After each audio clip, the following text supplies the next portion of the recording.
Shortly after midnight on May 26, 2026, police rushed to a short-term rental home on Vilbig Road in West Dallas, Texas, following reports of gunfire. When officers arrived, they discovered a scene of chaos. 4 people had been shot. 3 victims, 19-year-old Journey Griffin, 20-year-old Jaiclyn Scott, and 24-year-old Jaiden Cooper, would not survive. A 4th victim was hospitalized and lived. What initially appeared to be another deadly party shooting soon evolved into a complicated investigation involving conflicting witness statements, questions about what happened inside the home moments before the gunfire erupted, and competing narratives about who was responsible. Weeks later, authorities arrested 18-year-old Tyson mcgriff and charged him with capital murder and aggravated assault. Yet, even after the arrest, significant questions remained regarding the sequence of events, the alleged motive, and whether every witness described the same shooting. 3 people were shot to death at a short-term rental in West Dallas, including a young woman only 19 years old. And we are hearing from her family now. This all happened just after midnight Monday morning on Vilbig Street near C.F. Carr Elementary School. As Scoop Jefferson reports, it's the 2nd shooting at a local short-term rental this week. Dallas homicide detectives are looking for answers after multiple people were shot and killed overnight during a party. Investigators recovered several casings outside a short-term rental property on Vilbig Road. I rode bicycles in these streets. The same street where Pastor Earl Thomas grew up. I was told that whoever was shooting was upstairs, shooting downstairs. I'm just like, why? It's heartbreaking. It is heartbreaking. And even more heartbreaking for the family of 19-year-old Journey Griffin, one of 3 people shot and killed, police say. 1 other person injured by the gunfire. This is the story through multiple perspectives. Here, we deliver clear, factual, and up-to-date true crime stories. Subscribe and turn on notifications to stay informed on the latest cases and investigations. During the early morning hours of May 26, 2026, Dallas police officers responded to reports of a shooting at a short-term rental property located in the 3700 block of Vilbig Road in West Dallas. The call came in at approximately 12:20 a.m. When officers arrived at the residence, they encountered a chaotic crime scene involving multiple gunshot victims. 4 adults had been struck by gunfire. 2 victims were pronounced dead at the scene. A 3rd victim was transported to a hospital, but later died from injuries sustained during the incident. A 4th victim survived and received medical treatment. Investigators quickly secured the property and began interviewing witnesses who remained at the scene. According to police, a party was taking place inside the rental home before the shooting occurred. Authorities stated that the suspected gunman had fled the area before officers arrived. At the beginning of the investigation, police released limited information regarding a motive, suspect identity, or events leading up to the shooting. Detectives emphasized that witness interviews would be critical in reconstructing the timeline and determining exactly what occurred inside the residence during the minutes before gunfire erupted. As investigators worked to identify those involved, they focused on collecting physical evidence, reviewing surveillance footage, and comparing witness statements. What initially appeared to be a straightforward shooting investigation soon developed into a case involving conflicting accounts and competing explanations. 19-year-old Journey Griffin was among the individuals attending the gathering on the night of the shooting. Publicly available information indicates that she arrived at the residence as a guest during the Memorial Day weekend celebration. Investigators found no indication that Griffin was involved in any reported conflict before the shooting occurred. As detectives pieced together the timeline, they focused primarily on determining where she was positioned inside the house and whether she had any connection to the dispute later described by witnesses. As the investigation progressed, Griffin's name became one of the central identities associated with the case.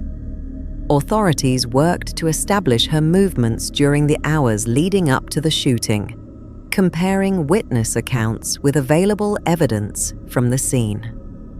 20-year-old Jaiclyn Scott also attended the gathering.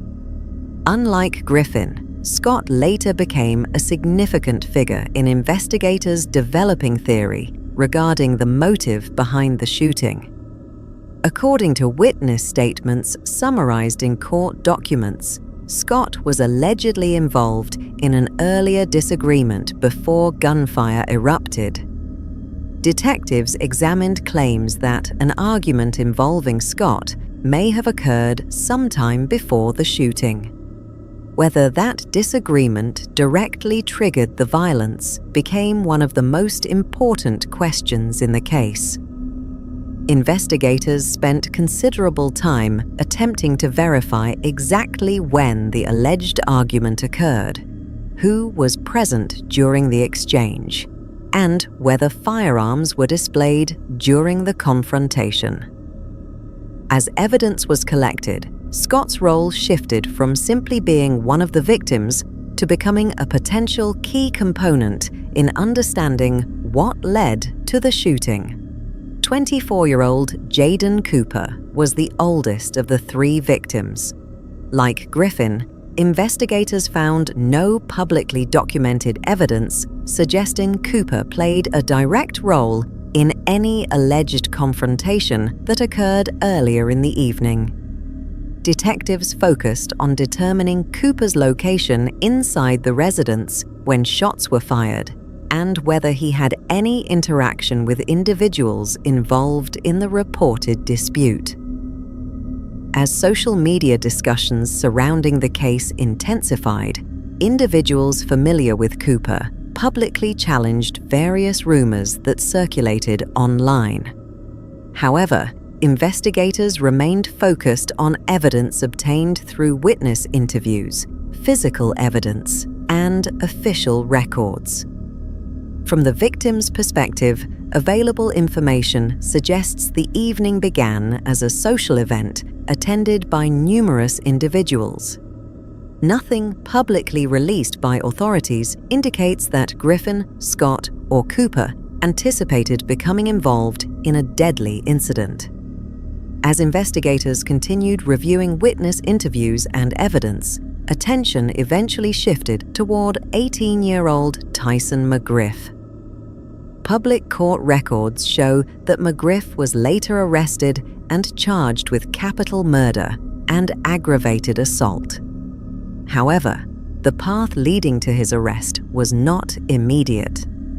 In the hours following the shooting, investigators reportedly possessed limited information regarding the identity of the shooter.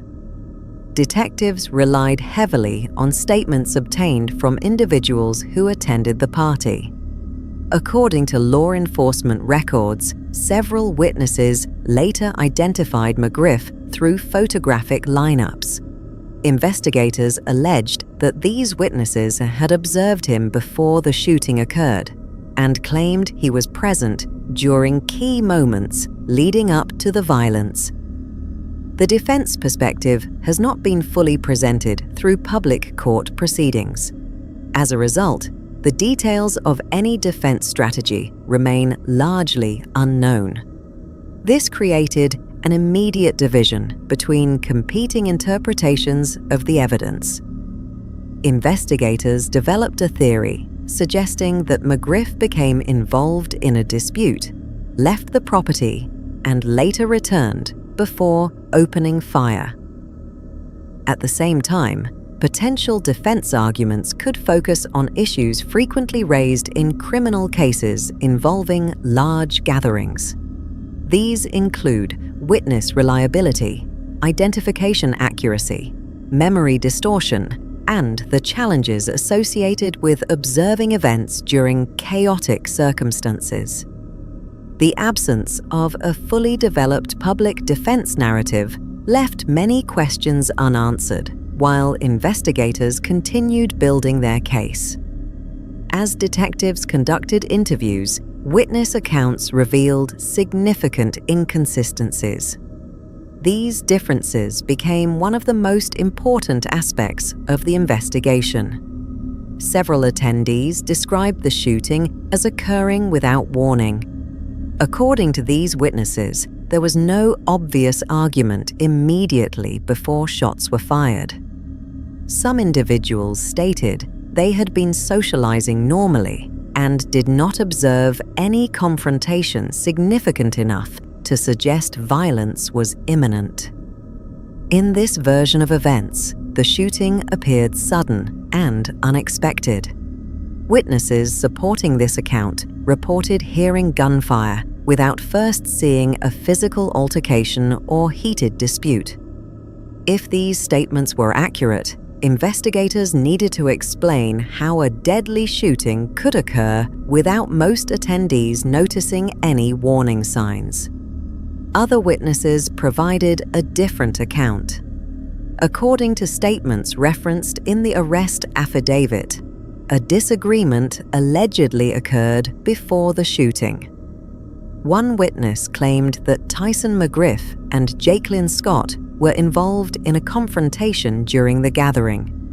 The witness further alleged that firearms were displayed during the argument. According to this version, tensions escalated to the point that mcgriff was escorted outside the residence in an effort to calm the situation. The witness claimed that mcgriff later returned to the property before gunfire erupted. This account presented a very different explanation from the sudden violence narrative described by other attendees. Instead of an unexpected shooting, this version suggested a sequence involving conflict, separation, return, and retaliation. The discrepancy between these accounts became a major investigative challenge.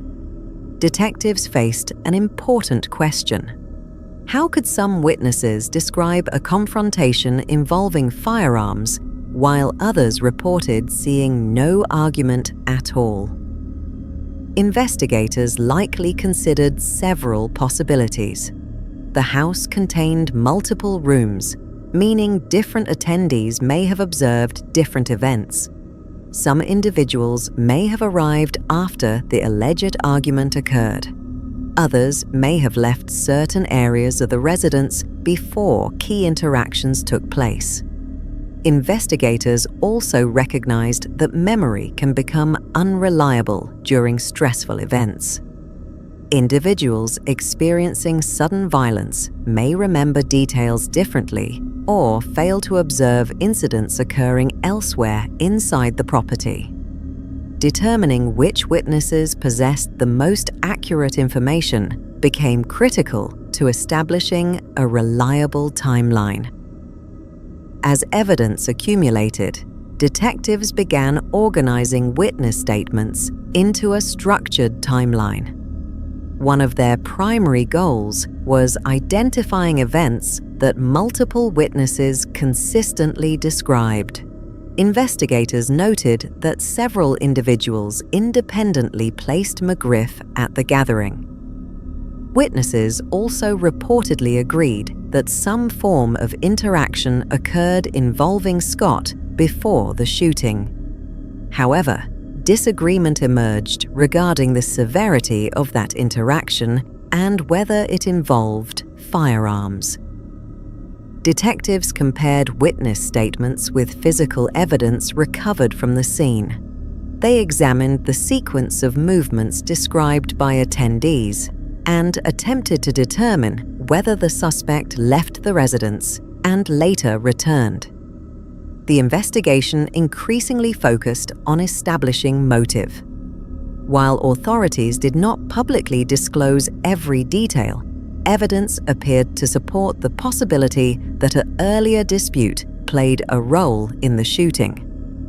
At the same time, detectives continued evaluating alternative explanations and testing witness credibility. Each new statement had to be measured against existing evidence.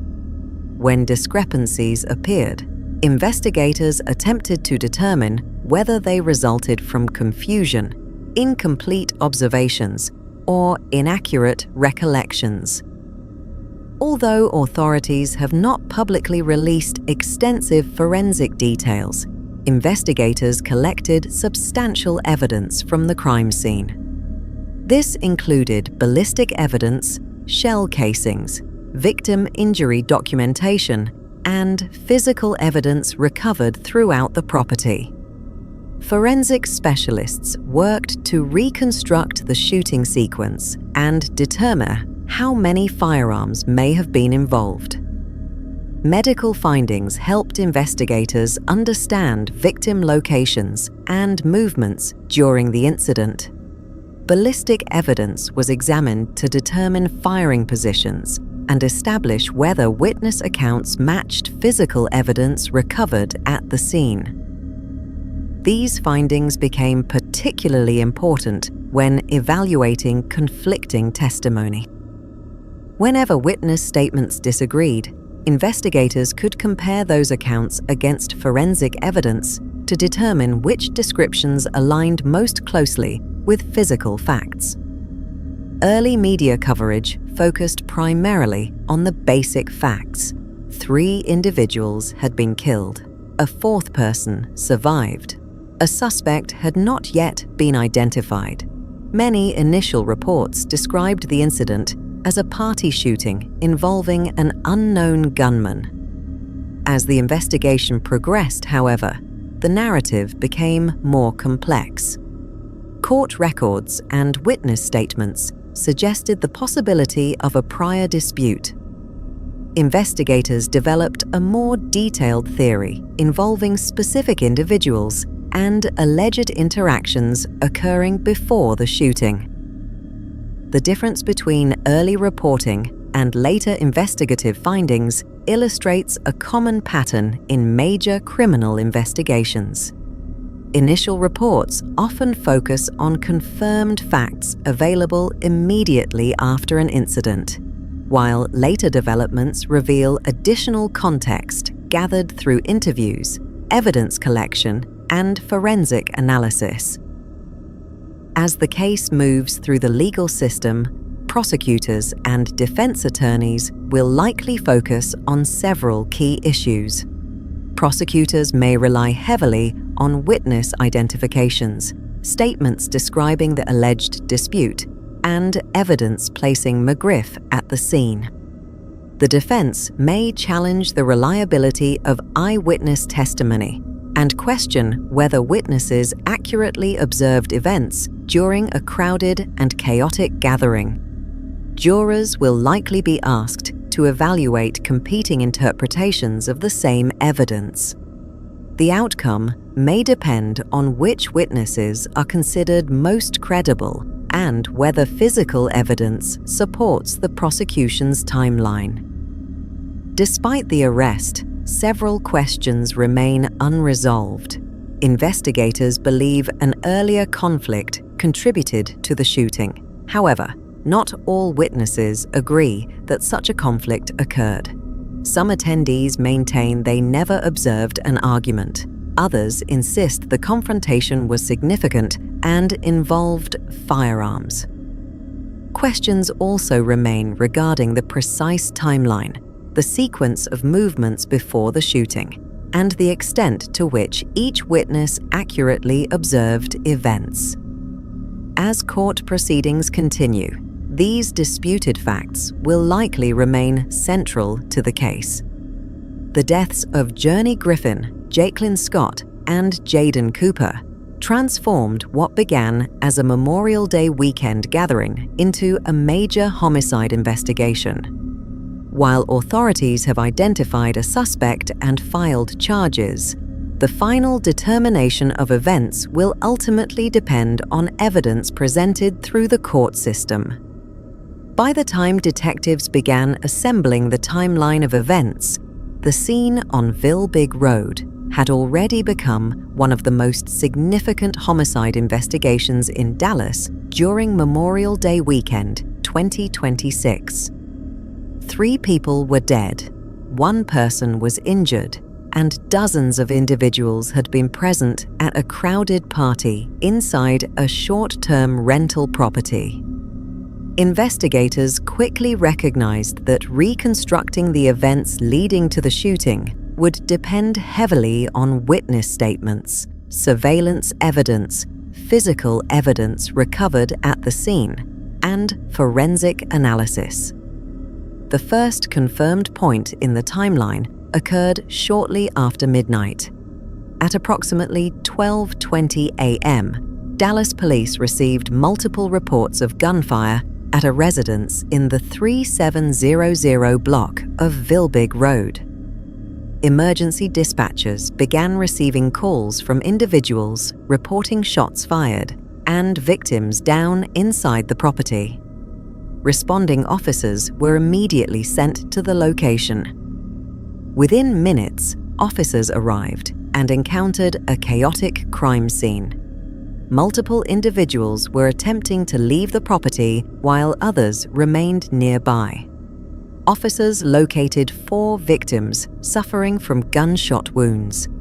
Emergency medical personnel were called to provide treatment, while officers secured the scene and began separating potential witnesses. 2 victims were pronounced dead at the location. A 3rd victim later died after being transported for medical treatment. A 4th victim survived the shooting. As investigators began documenting the scene, one of their immediate priorities was identifying the victims and determining whether the shooting had been random or targeted. Over the following days, authorities identified the deceased victims as 19-year-old Journey Griffin, 20-year-old Jaiclyn Scott, and 24-year-old Jaiden Cooper. The surviving victim's identity received less public attention as investigators continued gathering information regarding the circumstances surrounding the attack. At this stage, detectives faced a common challenge encountered in large-scale homicide investigations. Although many individuals had been present at the gathering, witness accounts did not immediately align. Some attendees described the shooting as sudden and unexpected. Others suggested there had been tension inside the residence before gunfire erupted.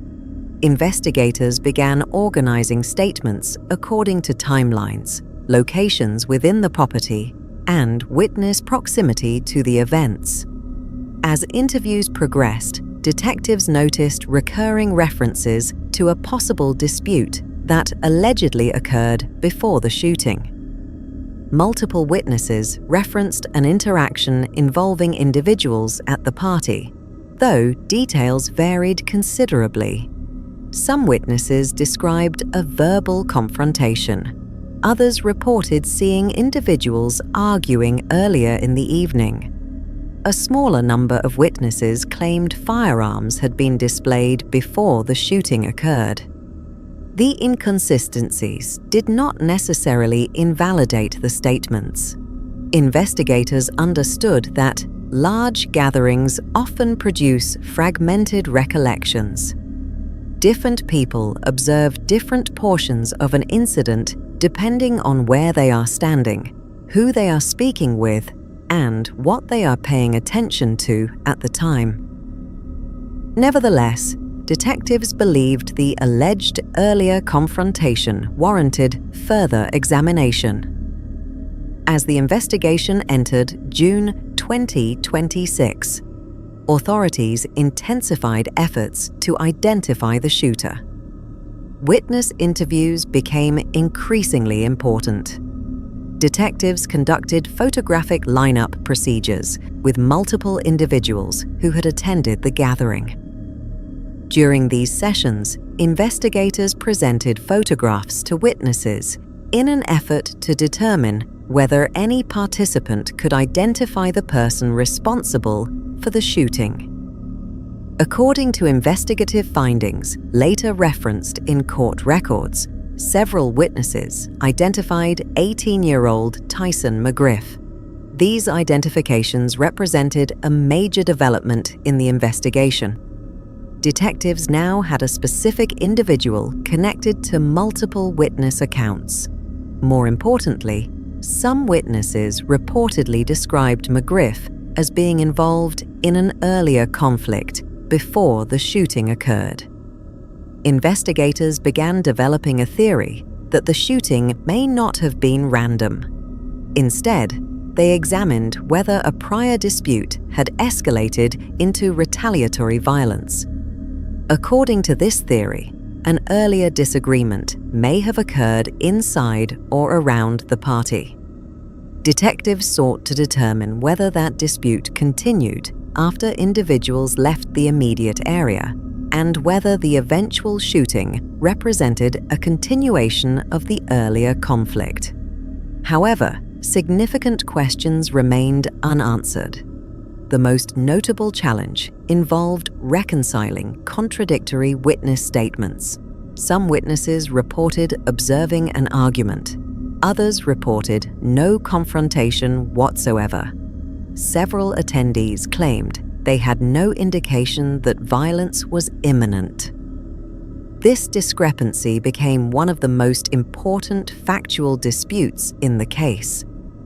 Detectives were therefore required to determine whether witnesses had observed different portions of the evening or whether some accounts were simply inaccurate. Investigators continued reviewing available evidence in an effort to build a coherent sequence of events. While witness statements helped establish possible motives and identify persons of interest, forensic evidence remained essential to understanding what physically occurred at the scene. Publicly released forensic information in this case has remained relatively limited compared to other high-profile homicide investigations.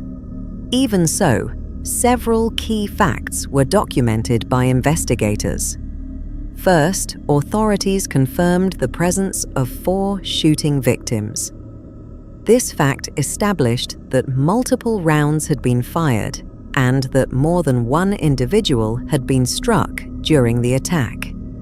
Second, medical examinations confirmed that the deceased victims suffered fatal gunshot wounds. Although detailed autopsy findings were not publicly disclosed, investigators used those examinations to help determine wound patterns, probable firing angles, and injury severity. Third, physical evidence indicated that the shooting occurred inside or immediately around the party location. Crime scene investigators processed the property for ballistic evidence, potential DNA evidence, fingerprints, and other materials capable of establishing movement patterns throughout the residence. Every shell casing, projectile fragment, and impact location had the potential to contribute to reconstruction efforts. Investigators also examined whether ballistic evidence could establish the number of firearms involved. At the time public information became available, authorities had not released extensive details regarding ballistic conclusions. This absence of publicly available forensic detail led to considerable speculation online. Social media discussions generated numerous theories regarding motive, sequence of events, and the identity of individuals involved. However, investigators focused primarily on evidence rather than speculation. One notable aspect of the case was the significant role played by witness identification. Unlike cases where surveillance footage clearly captures a suspect, investigators appeared to rely heavily on witness observations when developing probable cause.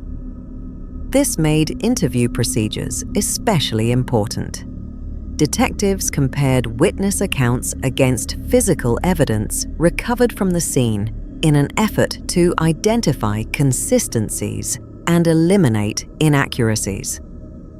The relationship between witness testimony and forensic findings became a central component of the investigation. If witness statements accurately reflected events, physical evidence would be expected to support those descriptions. If contradictions emerged, investigators would need to determine whether memories were flawed or whether critical details had been omitted. As the investigation progressed, authorities appeared confident enough in the collected evidence to pursue criminal charges. Nevertheless, many forensic details remained outside public view as the case moved through the legal system. In the hours immediately following the shooting, media coverage naturally focused on the most visible facts. 3 people were dead. A 4th person had been injured. The shooting occurred at a short-term rental property hosting a party. The suspect had not yet been publicly identified. Early news reports therefore framed the event as a deadly party shooting involving an unknown gunman who disappeared before police arrived. This characterization reflected the information available at the time. News organizations emphasized the scale of the violence and highlighted broader community concerns regarding short-term rental properties being used for large gatherings. For many members of the public, the case appeared straightforward. A gunman arrived, shots were fired, victims were killed, the shooter fled. However, the investigative reality gradually became more complex. As detectives continued interviewing witnesses and analyzing evidence, a more detailed picture began emerging. Authorities no longer viewed the shooting strictly as a random act of violence. Instead, investigators increasingly focused on a specific suspect. Witness identifications provided a name. Statements suggested a prior conflict. Detectives began exploring whether the shooting was connected to an earlier dispute, rather than being an entirely spontaneous attack. This distinction significantly altered the direction of the investigation. A random shooting theory focuses primarily on identifying an unknown offender.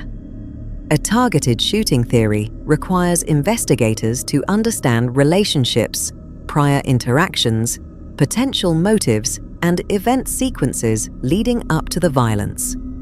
As a result, the public narrative and investigative narrative began diverging. Media reports initially concentrated on uncertainty. Investigators increasingly concentrated on specifics. The public saw a tragic party shooting. Detectives examined an alleged chain of events involving identifiable individuals, witness observations, and a developing timeline. This difference illustrates a recurring pattern in major criminal investigations.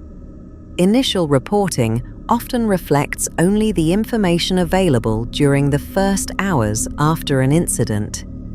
Investigative findings, by contrast, develop gradually through interviews, evidence collection, forensic analysis, and legal review. By the time Tyson McGriff was identified and charged, the case had evolved far beyond the limited picture initially presented to the public. What began as reports of an unknown gunman had transformed into an investigation centered on witness identifications, alleged prior conflict, and a theory of retaliatory violence. Yet, despite these developments, investigators continued confronting one persistent challenge. not everyone who attended the party described the events the same way. That unresolved conflict between competing accounts remained one of the most important issues in the investigation and would likely continue influencing court proceedings as authorities sought to determine exactly what happened during the final moments before gunfire erupted on Vilbig Road. As the criminal case moves through the Texas court system, prosecutors and defense attorneys are expected to focus on a series of critical questions that emerged during the investigation into the deaths of Journie Griffin, Jaiclyn Scott, and Jaiden Cooper. While an arrest has been made, the courtroom becomes the place where allegations must be tested against evidence, witness testimony, and legal standards. Investigators may believe they have identified the person responsible, but prosecutors must still prove every element of the charges beyond a reasonable doubt.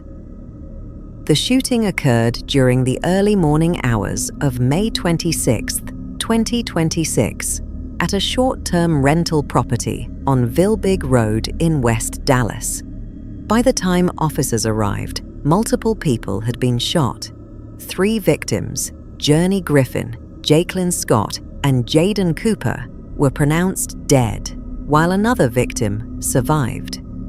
The investigation that followed resulted in the arrest of Tyson McGriff, who was charged with capital murder and aggravated assault with a deadly weapon.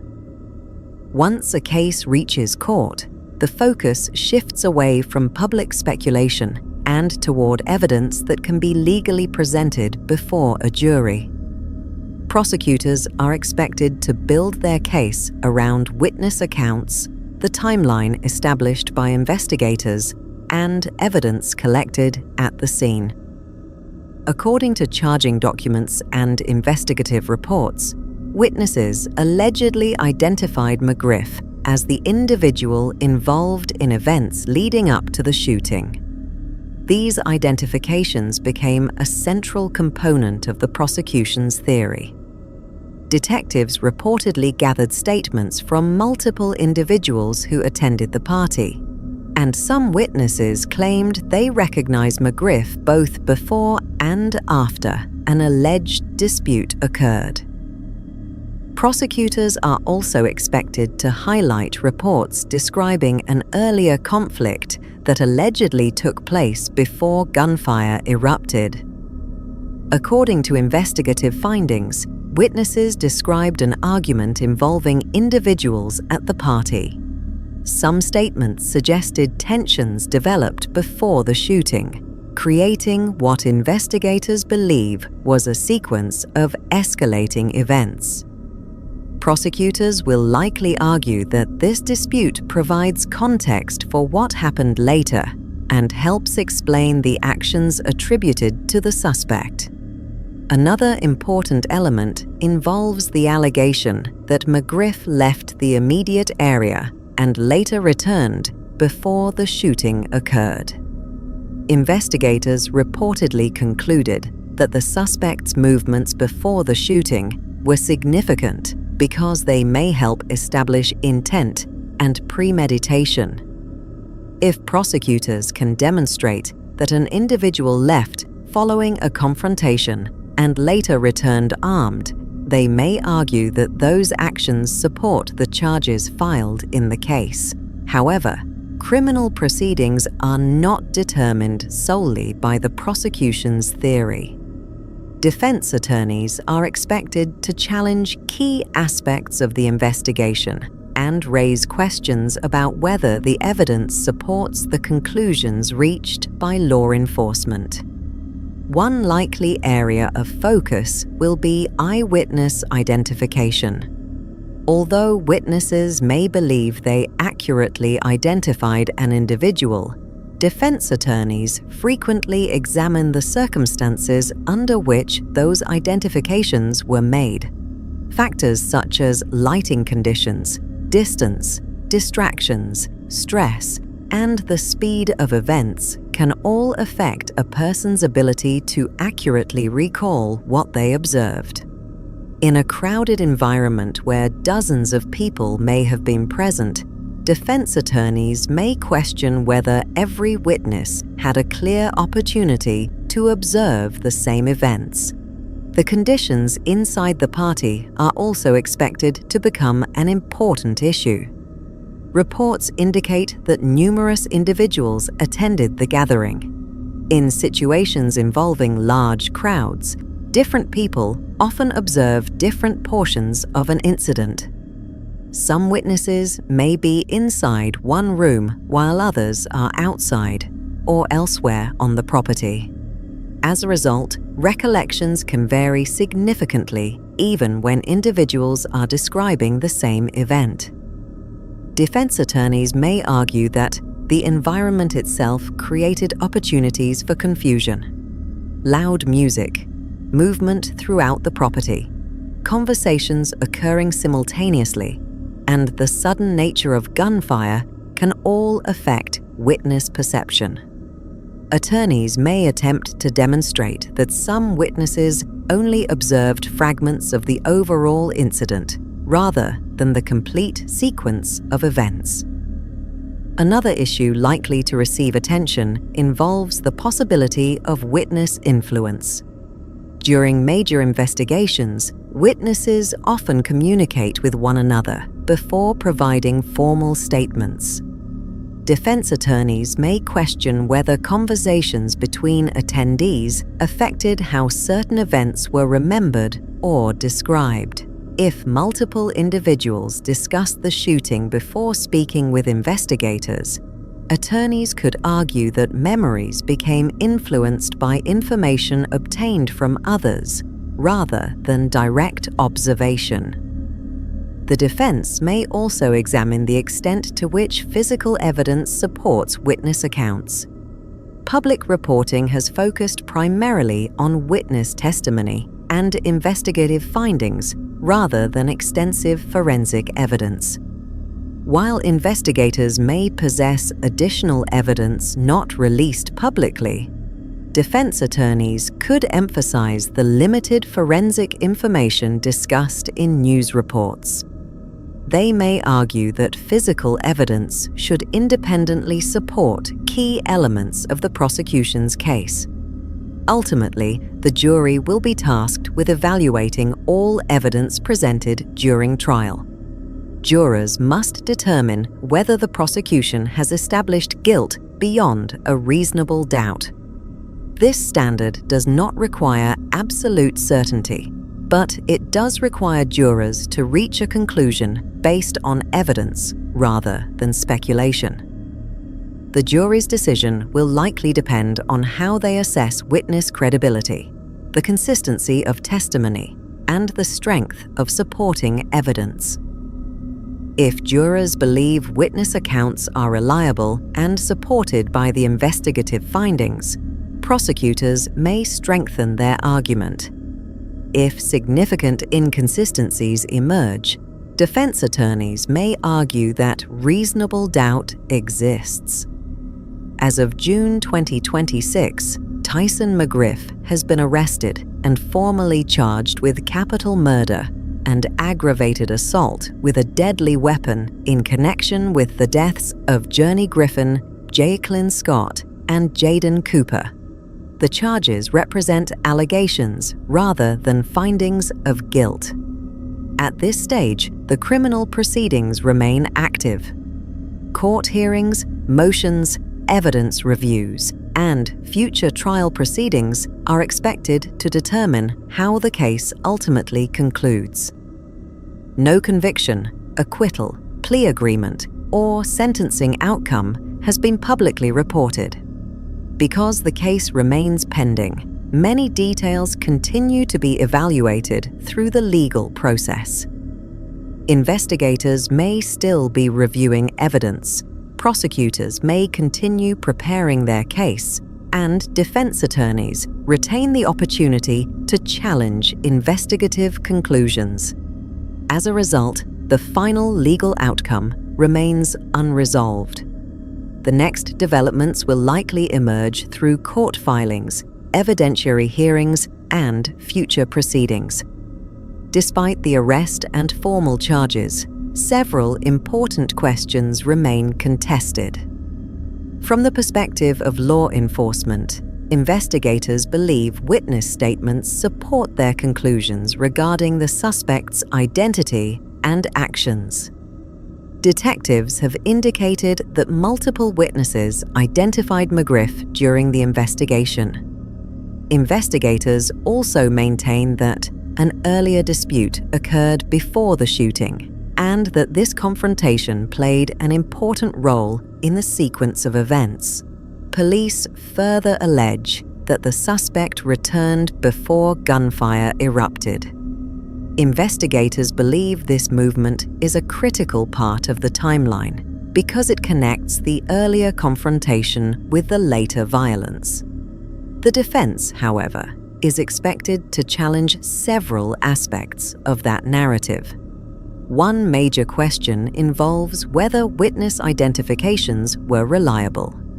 Defense attorneys may examine how witnesses were interviewed, when statements were collected, and whether identification procedures were conducted properly. The reliability of eyewitness testimony has historically been a major issue in criminal proceedings, particularly in cases involving stressful and rapidly unfolding events. Another dispute involves whether every witness observed the same events. Some attendees reportedly described a confrontation before the shooting, while others indicated they saw no obvious argument. These differences create questions regarding how much any individual witness actually observed. The timeline itself may also become a subject of examination. Prosecutors and investigators may present a sequence of events based on interviews and collected evidence. Defense attorneys may seek independent verification of those events through surveillance footage, digital records, phone data, or additional witness testimony. Witness disagreements remain one of the most notable aspects of the case. Some individuals reportedly described the shooting as sudden and unexpected, indicating they observed no significant conflict beforehand. Other witnesses described an earlier confrontation that allegedly involved weapons and heightened tensions. These differing accounts create competing interpretations of what occurred during the hours leading up to the shooting. Such contradictions are not uncommon in large investigations involving numerous witnesses. Different individuals may observe different portions of an event, resulting in varying descriptions. Nevertheless, those differences can become important during trial because attorneys often use inconsistencies to support or challenge credibility.